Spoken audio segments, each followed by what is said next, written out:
Good afternoon, everyone, and welcome to the Community Impact Spotlight. This is a ministry of First Baptist Church North Indianapolis where we take the time to shine light on individuals and community organizations who are doing great things to improve the condition of our community. And so this is January, which means it is National Human Trafficking and Modern Day Slavery Awareness and Prevention Month. And so we have with us today two awesome people from the Indiana Youth Service Association from the program Indiana Trafficking Victims Assistance Program. We are so glad to have you all here. Welcome, welcome.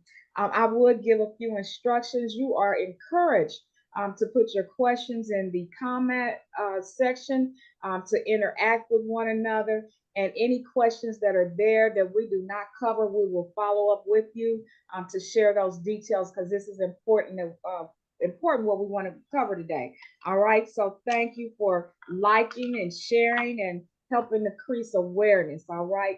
Thank you so much. So first, I would like to have Mr. Kenneth Allen come forth and give an introduction of himself and a brief career history. Absolutely. First and foremost, thank you, Reverend Hill, for having us. It's truly an honor to be able to share, particularly during the month of January. As you so eloquently said, January is National Human Trafficking Awareness Month, and so we are doing everything we can to bring awareness to the 6 million Hoosiers across the state to let them know that this issue does happen in Indiana, and in particular what it looks like. A little bit about myself. I currently serve as the program director for the Indiana Trafficking Victim Assistance Program. It is one of the signature programs of Indiana Youth Service Association. Our program was created in 2015, and I've been with the program since its inception. Prior to that, I've had most of my career has focused on somehow engaging young people, empowering young people, either through financial literacy and entrepreneurship training as a supervisor at the Marion County Juvenile Detention Center, or just simply working in the community, mentoring young people. And so this work is very near and dear to my heart. And so I'm excited about our conversation today. All right. Thank you so much, Kenneth. We're so glad that you're here, Minister Kenneth. All right. And Miss Heather. Hi, how you guys doing? My name is Heather Hartflow Maravilla. I am the Region 5 Coalition Coordinator for Indiana's Trafficking Victims Assistance Program, covering Marion County and the surrounding counties. I'm also a survivor of domestic sex trafficking here in the U.S., and I'm excited to be here today. I'm also an author. I've published some books, and I'm excited about this topic. Thank you, Tanya. Thank you. And I am Tanya Hill. I'm the Director of Community Impact at First Baptist Church North Indianapolis, Indiana, and I'll be your host today. We are just going to keep this real informal, conversational, and laid back. It is a difficult but necessary conversation, and I want it to be easy to digest so that we can take action. All right. So I thank you, Kenneth and Heather, for being here today. And so, Kenneth, if you don't mind, could you share with us how the Indiana Traffic and Victims Assistance Program came to be? Yeah, I think it's important too for me to share just how Indiana Youth Service Association was formed and how we were created as an organization. We actually turned 50 years old this year. Okay. So we are super excited and celebrating throughout this entire year. At the time that Indiana Youth Services Association was formed in 1973, unfortunately, Reverend Hill, you probably will appreciate this stat, even though it's a bad stat, but Indiana was incarcerating more young people than any other state in the nation. And so these individuals got together pretty embarrassed by this statistic and said, we can do better and we must do better in Indiana. And so Indiana Youth Service Association was birthed at that particular time with four primary core roles: advocacy for young people, juvenile delinquency prevention, information referral, and community education. In particular, our ITVAP program falls up under the information referral services as well as our community education. If you don't mind, I just want to share some of the other programs that we have, because I know we'll spend most of our time today talking about ITVAP.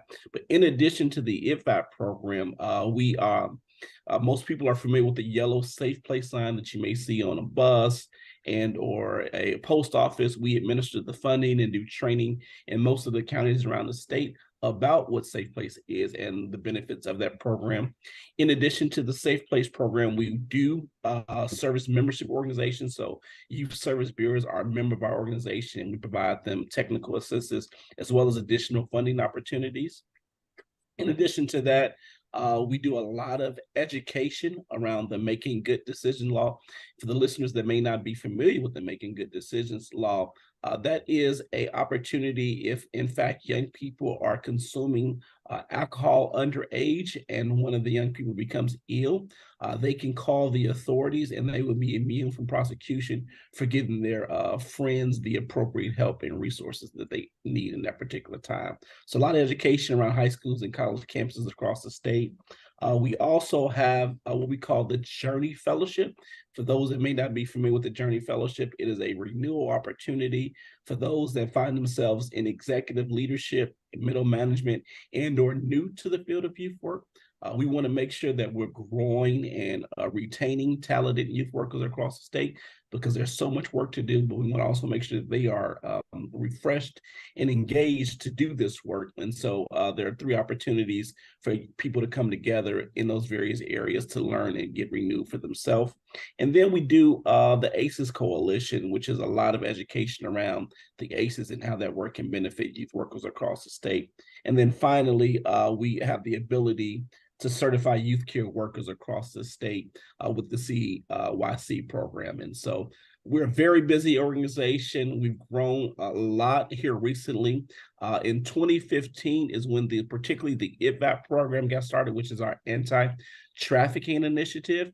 And at that time, most people didn't realize that trafficking was a thing in Indiana. And so typically when we bring our members together 4 times a year, we try to provide some information and some education and training on trending topics in youth work. And so it was about 2014, early 2015, when we were educated that 1, human trafficking happens in Indiana. Secondly, what it looks like. And so we as an organization were pretty alarmed by the statistic and said, we just can't sit here with that information. We have to do something. And so we began researching opportunities to get engaged in this fight. And it led us eventually to the Indiana Criminal Justice Institute, who had put out an RFQ for organizations that had the capacity and interest in serving minors at that time, 18 and under, who are affected by human trafficking. And so we've been around doing that work since 2015.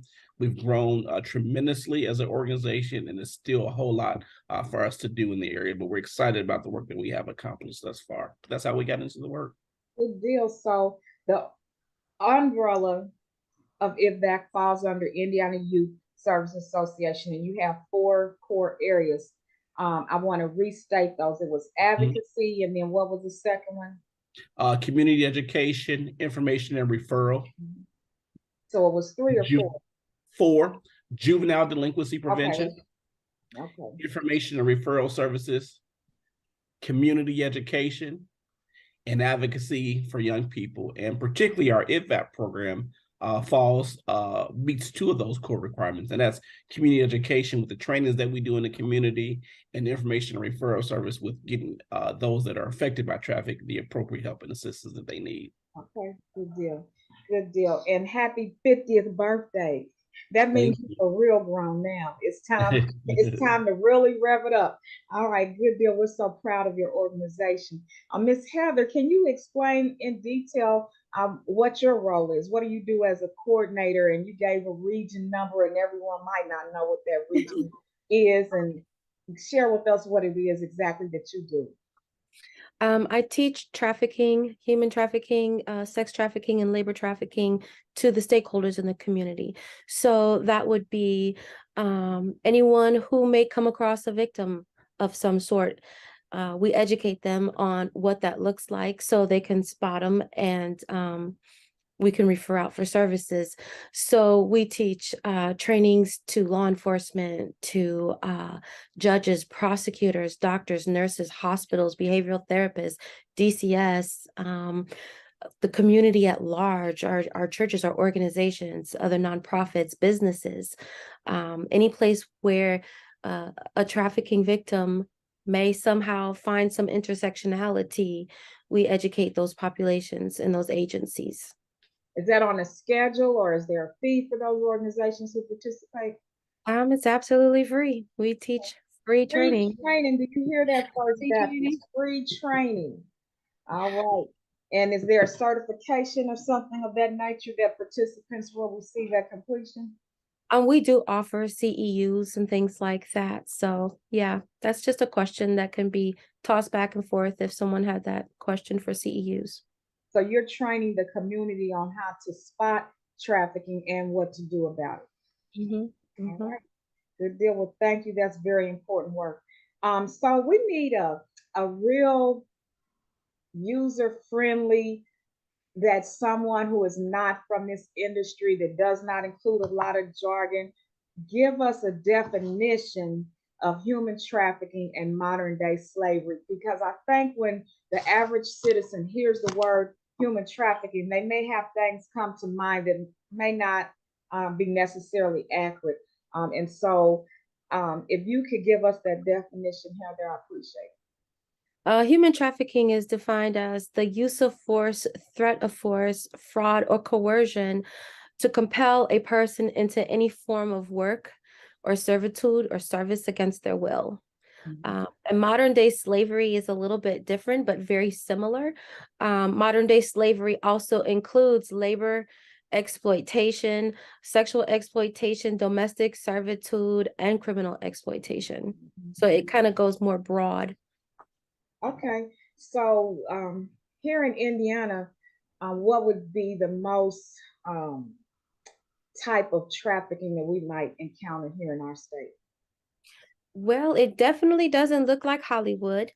It doesn't look like Hollywood at all. Actually, they've done an injustice to how it looks in the States. In the United States, trafficking happens in our own backyard. I am a survivor of trafficking. If you were to see me in Walmart, you would never know that just by looking at me. We have a lot of familial trafficking happening here, happening in families. We have vulnerabilities in populations of people that are being trafficked, and those vulnerable populations are just being exploited for those vulnerabilities, and people are preying on that. I always tell people that, we say the use of force, fraud, or coercion, and a lot of us don't.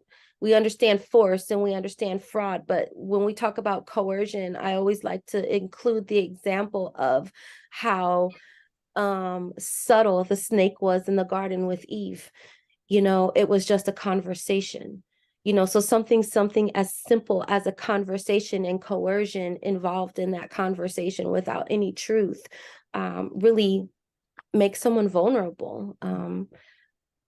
That's why the truth is so important. Because it expels those lies.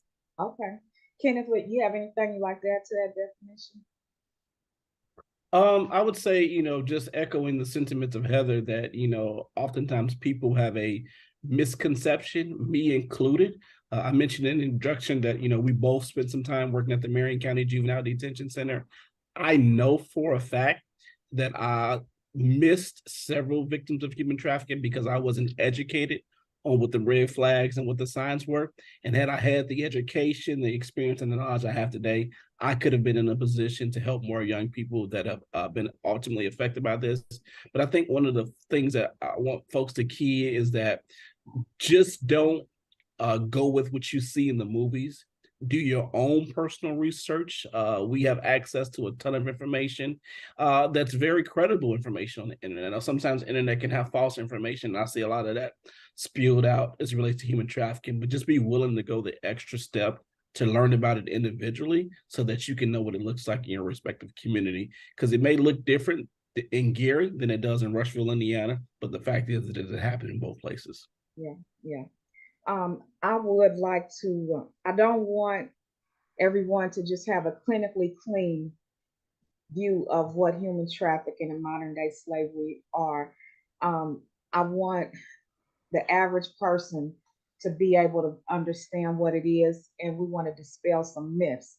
And so I will share a little bit of, like you said, Kenneth, while at the Marion County Juvenile Detention Center, a myth was dispelled for me because at that point in my career, I thought that trafficking was something that a stranger came and kidnapped you and made you do, strung you out on drugs, turned you out, tried to pimp you and abuse you for your money, or even globally, like get someone to another country under false pretense and turn them into a labor slave and be very abusive and harsh towards them, and that everyone involved would want to get out because of this harsh treatment. But I quickly learned that those were not accurate pictures. While they did include that, I learned that, Heather, to what you said earlier, my experience exposed me to what it looks like when a family member or a parent is trafficking their own child. I experienced a lot of that at the center, where we would have a student picked up off of 10th Street, Washington Street, for soliciting prostitution, only to find out that they were made to do this by a parent who said, hey, it's time to pay the rent. You got to pull up with your part, and this is how you're going to do it. That sort of thing. That was beyond my imagination of what would actually be happening. It was also beyond my imagination that the person who would be a trafficker would be someone that I can identify. They don't look like pimps. They look like business. They look like anybody in the community. And so let's spend a little time dispelling some of the common myths that are associated with human trafficking and modern day slavery. And I would like both of you to comment on that. But Heather, if you could start. Oh, the myths, the myths, the myths. Just thinking off the top of my head, I can remember I worked on an anti-trafficking team in Florida, and I was a mentor. And I can recall walking through a lunch area one time at a charter school, and I had a couple clients there that I dealt with one-on-one that I got to mentor during school hours. But I was walking through the cafeteria, and I literally, how you hear conversations all around you, I literally heard one girl, maybe this was 7th and 8th grade, one girl talking to another girl at the lunch table and literally saying, hey, I have a friend, he's older, but he's gonna give you $100 and you don't have to do anything. Just go. I already got my nails done. Like, and they were literally having this conversation, and she was literally trying to coerce another girl to go with some guy. And I thought to myself, wow, I'm walking right past trafficking happening in a middle school, in a conversation that they don't even understand what's happening. And it's just stuff that's so simple that we wouldn't even always think of it like that. You know, there's no such thing as an underage prostitute. It's literally considered child abuse in Indiana. So, because it is, yeah. So that is part of the grooming process. That was that girl's job. She was the one who was to go out and entice others to come in. So that was part of her job. And it's crazy, even demonic, how it is done in a way that it creeps in, like you said, like the serpent creeped in and had conversations with Eve, because some of these things come off initially as so subtle, harmless, and oh, just let me help you do this, that, or the other, to someone who is in great need most of the time. And even those who, it's not just someone who is financially disadvantaged. It could be somebody that's not their story. They'll find a way to reach you. So thanks for sharing that. Kenneth, any anything that you want to add to that as far as the myths that we have encountered, or really helping people understanding what trafficking looks like? Yeah, sure. I think the first myth is that oftentimes in speaking with just the general community, they are totally unaware that that happens here in America. They're totally ignorant that it happens in Indianapolis, and that it happens not only in Indianapolis, but our state has 92 counties and that it happens in all 92 of those counties. And so I think the first myth I would say is that one, it is a problem. 28 million people are trafficked worldwide. It happens in every state. Say that one more time. Give us that number one more time. According to Polaris, 28 million, and Polaris is a national organization that keeps track on calls and human trafficking statistics. And according to them, 28 million people are trafficked worldwide. It's been numerous reports that suggest it's a $1 billion industry, right next to like drugs and guns. And so we know that it happens. We know that it happens oftentimes in other countries, but I want us to be clear that it happens in America, it happens in Indiana, it happens in all 92 counties. It may look different, whether it's sex or labor, but it definitely happens and it affects everybody. I don't care how much money you have and how much money you don't have, what your zip code is. I guarantee there's trafficking happening in that particular zip code. Oftentimes people think that it's always usually violent. That's not always the case. That's a myth that I want to definitely dispel as it relates to human trafficking. One of the big thing too, and I blame, the media, and I believe that the media oftentimes can be an acronym for the most effective devil in America, media, MEDIA, is they often focus on sex trafficking, and one would believe that that's the only type of trafficking. Whereas if you look worldwide, there are reports that suggest there's more labor trafficking happening in the world than there is sex trafficking. And so I want folks to understand that both happen. They both look totally different, and they affect people of all demographics and all age ranges. And so that's one of the myths I definitely want to dispel. And I think lastly, folks often think that, to the point that you made, that traffickers only target people they don't know. And that's not the case. Oftentimes, as you heard Heather mention, a lot of times trafficking happens in the family, and that's where it starts at, and it becomes a generational and a cycle thing. So those are just some of the myths that I often hear and have to dispel when we're out educating and training folks on. Good deal.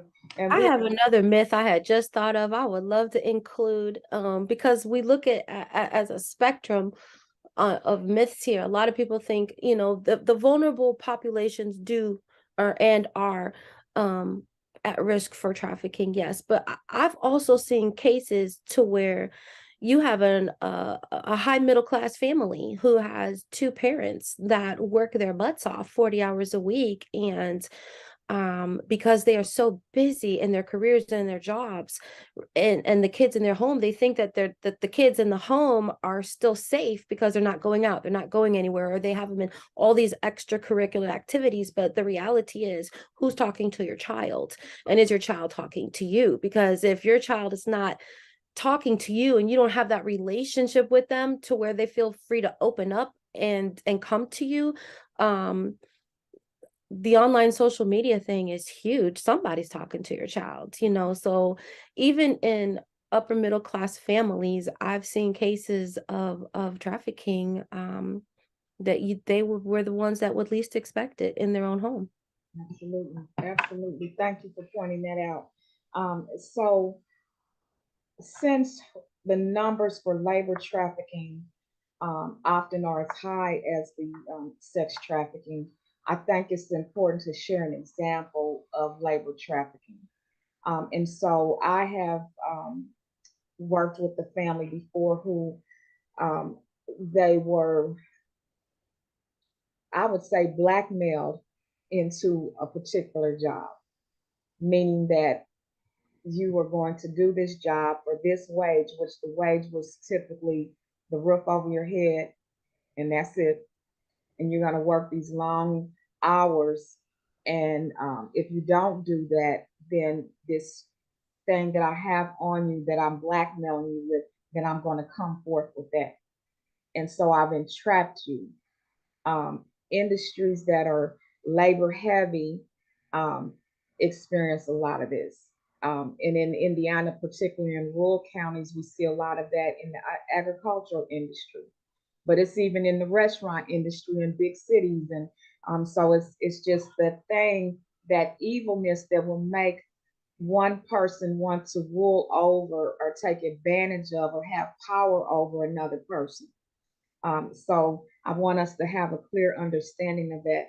With that being said, I would like for you at your own your own comfort level, Kenneth and Heather, if you could share um, your own personal survivor story of what brought you into this type of work.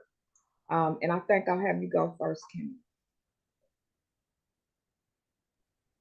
Yeah, so what brought me into this work was being educated about it and actually being informed of what it actually looks like in Indiana. When I realized what it looks like and I was totally wrong in my misconceptions about it, I became very aggressively learned about it. And so I did a lot of research and I stumbled upon Indiana Youth Service Association, who was in the process of creating a program that would address it here in Indiana. And when I thought about my time that I spent at the Marion County Juvenile Detention Center and how many times that I missed the signs, that I was not aware of the warning signs, that I could have called and it got these young people additional resources, it really saddened me. And so I wanted to make sure that I was able to have an impact that had longevity. And so this opportunity really excited me to really build a system, because before we existed, there was no statewide approach or system or program that was addressing human trafficking among young people. And so to really be on the forefront to create the structure that we hope will live indefinitely to this no longer exists really excited me. Okay, let's I'm going to restate that in a spiritual sense. So Kenneth Allen was in the trenches working with youth at the Marion County Juvenile Detention Center, exposed to things, eyes open to things. He saw things that caused him pain.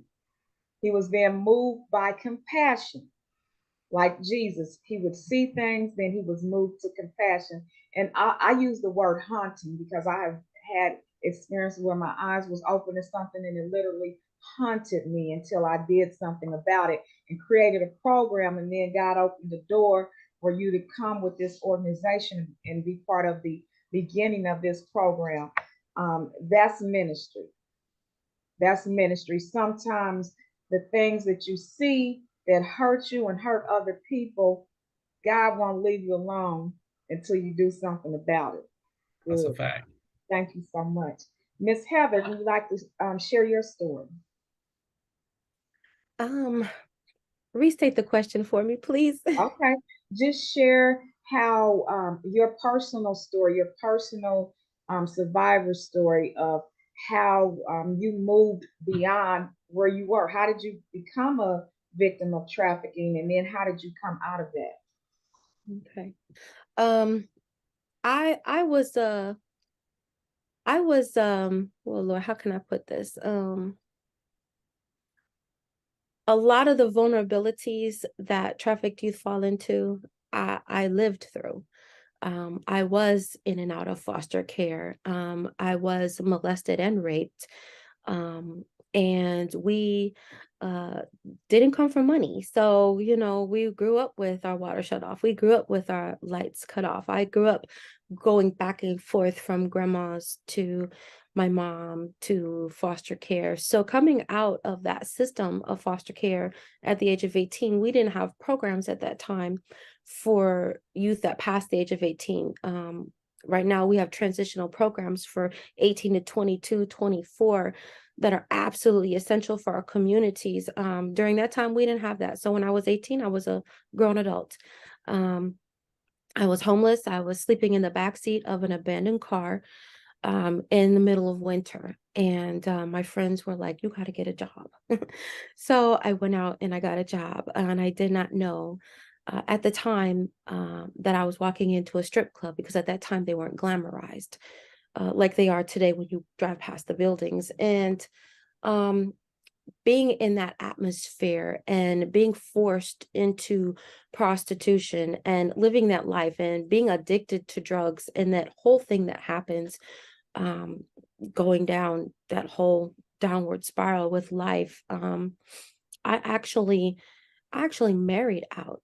And I didn't even know what I was doing with that.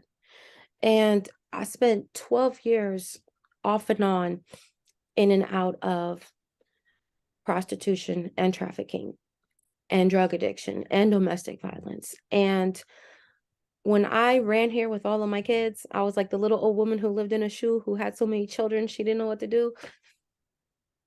And I went back to dancing, and I fought cases for prostitution when I was actually being trafficked. And when I think about my whole life coming out, when I hit the age of 40, I came out of that life. When I hit the age of 40, and I grew up in church off and on, I remember feeling like the children of Israel, 40 years around that mountain, around the same hill, the same rock, the same tree, the same hill, the same rock, the same tree. And honestly, I was invited to a church service. And I didn't even take the information appropriately down, because I really didn't plan on going. But God was really dealing with me at that time. And so I called and got the information, and it was the wrong information. I ended up at the wrong church 2 hours late for a service, and I met a woman there who became my friend, who became my mentor, and she's been that to me for the last 12 years. And she was speaking ways to me and being my friend. I remember previously, I know this is wild, but previously, before all of that, I prayed before coming out, and I asked God to send me a friend who loves him, who would love me. And he did that through that woman. And that woman began to speak life to me. She began to take on a mother figure in my life. She began to walk me through life. She began to speak to me and say, you know, God has a plan. He has a purpose. You know, you were created for more. She began to call me things I had never heard. She began to call me beautiful and a treasure and purposeful, and things like that just began to switch how I began to see me. And coming out, I started writing, and I started writing my thoughts and my feelings and my pain and my hurt and my anger. And I started writing my dreams, and I started writing the things I wanted to do. And all of that became spoken word poetry for my first book, Love's Redeemed Daughter. And coming out, I realized now I was 3 years out of that life. I was 43 and didn't even understand that I was a victim of trafficking. I just thought I was dealt a bad hand at life, and these were my cards, and I had to deal with what I had to deal with. But the reality is, I was being trafficked. I was a victim. And when I began to understand and educate myself on what that means, what it looks like, and how God really can change lives, I began to work in this field, and I just haven't turned back. So how powerful, how powerful. You know, first I want to say, and this is what I say to anyone who tells me that this has been their experience, is that I'm sorry that that happened to you. It wasn't your fault, and you're not what happened to you. You're who God says you are, regardless of what you've been through. And your whole testimony is evidence of that. And you gave the 40-year scenario, and it's like 40 years in that, and help was there and available, but you didn't see it. Mm-hmm. And so we have to help people see the help, because people don't even know that the people who are victimizing them, the predator, they don't even see them as the enemy. We got to help people see who is the enemy. Mm-hmm. And beyond the person who's doing it, what is behind them that's making them do this, and how do you get out of that, and that God can still use you, and that he can save you and rescue you and deliver you. That's awesome. And then to use you to write books, to help other people, to teach people how to heal. And now in this organization, you're over Marion County, is that correct? Marion County and 5 surrounding counties. Talk about expansion of territory. Lord, I see it. Yes. That is a prayer of Jabez story if I ever heard it. Lord, bless me indeed. Lord, enlarge my territory. Lord, keep me from harm. that I might not harm thee or me. I feel a little Wednesday night, Reverend Hill. Yes, yes, that is it. And then he answered your prayer. That is awesome. Somebody cared enough. This is Ministry First Baptist, that somebody cared enough that they would spend the time to talk to you, to get to know you, to mentor you, to help you. Because normally, what good old church folks do when they see somebody that's what they would believe is prostitution and not trafficking, they think, oh, you decided to do this. This is the life you want. Have at it. You know, they don't always go the extra mile to love somebody, to help somebody, to build a relationship. That's what it's all about. Thank you so much for sharing that, Elder. That's awesome. So what I want to do is shift gears a little quickly here.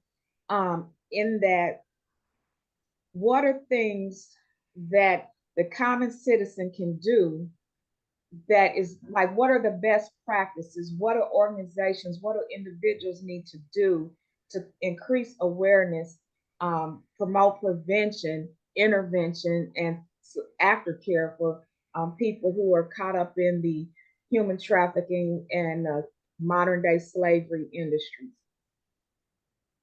Well, I think training and education is where we absolutely have to start. Tanya, you know that very well with Abundant Life Institute. Education and training is absolutely critical. And we do training with Indiana's Trafficking Victims Assistance Program. So anybody after this can reach out to you if they would like some training for their organization or their group or small group or business or agency, and we can come in and absolutely train on what that looks like. Mm-hmm. Thank you. Kenneth?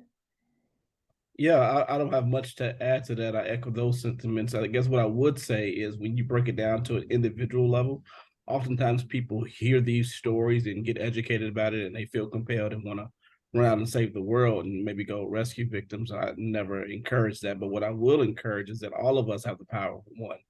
Mentoring someone is so powerful. Whether it's a niece, a nephew, an individual in the community, all of us can afford, hopefully, to mentor a younger person, because healthy relationships are the key for our young people. If they understand healthy relationships, statistically, it shows that they're less likely to end up in trafficking. And so I think that for those that are wondering what they can do on an individual basis, I would strongly encourage education training, but also adding that mentor aspect to it. Okay, good deal. Good deal.